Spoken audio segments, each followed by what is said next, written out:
Welcome to your news at 5 today. I'm Brian Yacono. And I'm Bailey Cornick. Alan Holt is here for Ryan Breton with the first look at your weather. And you're inside now, not on the weather deck anymore. But I was enjoying that, seeing the umbrella. I don't think he was enjoying it.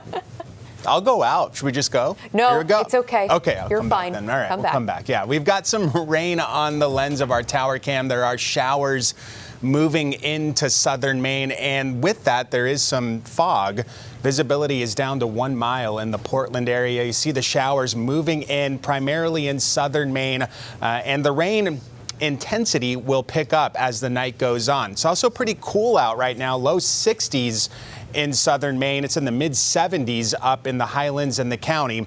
Watch the simulated radar as we progress through tonight. You'll see more yellows and oranges work through the seacoast and into southern Maine. This is at 8 o'clock this evening, and it keeps coming through midnight. Rounds of heavy rain. So this is going to pile up. We could get several inches worth of rain in southern Maine overnight and tomorrow. But Thursday as a whole, going to be cloudy and seasonally cool. I don't think the rain is going to be as heavy, but it will be scattered around. So hit and miss stuff still in play for Thursday.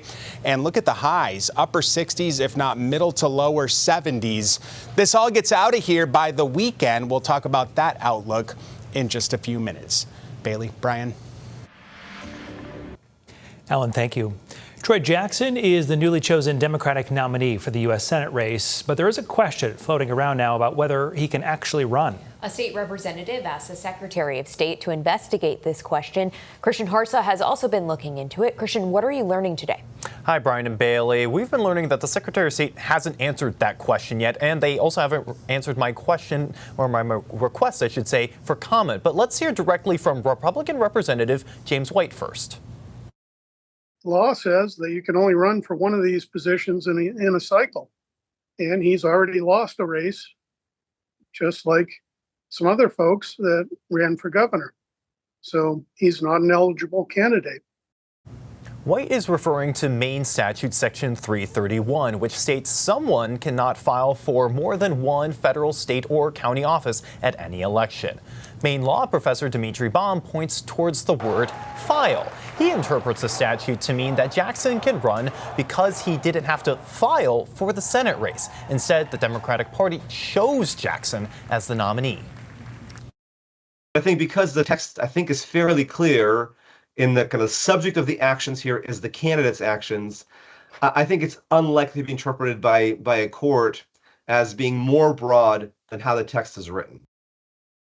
Professor Baum does think there are some arguments that might hold more weight, which we'll talk more at 6 o'clock about, but says overall Representative White's argument is facing an uphill battle. Ryan and Bailey? Right, Christian Harsa live in our newsroom tonight. Thank you, Christian.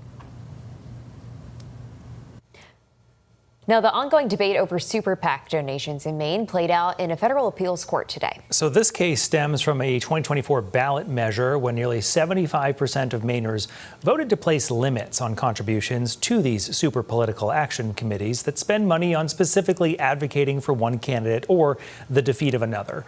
The measure was later struck down by a U.S. district court for violating the First Amendment, ruling contributions to super PACs don't need to be limited to avoid corruption because it's already illegal for PACs to cooperate directly with candidates. Today, attorneys appealing the ruling argued the majority of super PACs today still are unfairly aligned with specific candidates, even if they are not communicating directly. Opponents, however, argue that corruption can only happen if the super PACs are specifically breaking that law.